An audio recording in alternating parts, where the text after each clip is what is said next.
Hello everyone, today we're going to be talking about using trigonometric identities, and we're going to be using these to evaluate trig functions and to simplify trig expressions.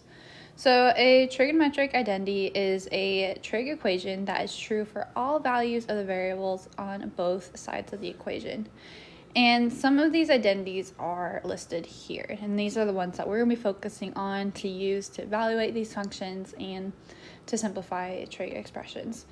The first group is reciprocal identities, and that is cosecant of theta is equal to 1 over sine of theta, secant of theta is equal to 1 over cosine of theta, and cotangent of theta is equal to 1 over tangent of theta.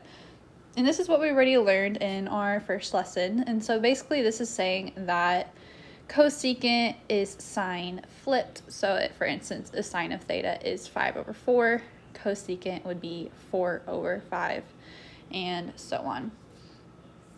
And then we have tangent and cotangent identities. And again, this is something that we've already seen. And that is that tangent of theta is equal to sine of theta over cosine of theta. And cotangent of theta is equal to cosine of theta over sine of theta. Because again, cotangent is just tangent flipped.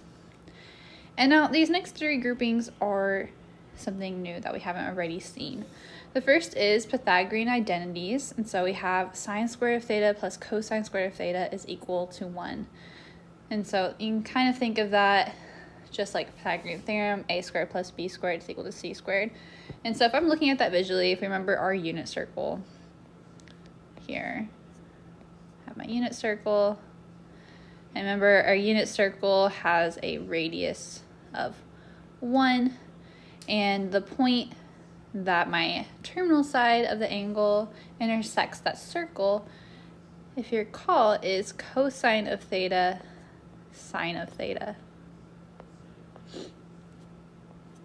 And so if I'm drawing a right triangle to use Pythagorean theorem, that tells me cosine of theta is the length of this side, sine of theta is the length of the vertical side. And so a squared plus b squared equals c squared would be sine squared plus cosine squared is equal to 1 squared, which is just equal to 1. So that's how we get that Pythagorean identity there. And if you just do some maneuvering around, you get those other ones as well. And something to note here, you see sine, and you have the exponent here, squared of theta.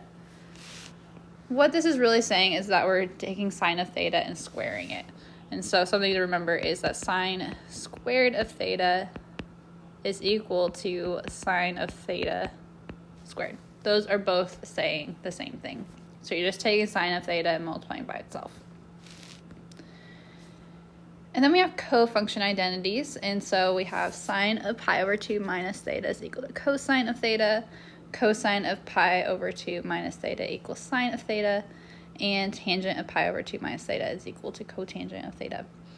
And then negative angle identities, we have that sine of negative theta is equal to negative sine of theta. Cosine of negative theta is equal to cosine of theta. And tangent of negative theta is equal to negative tangent of theta.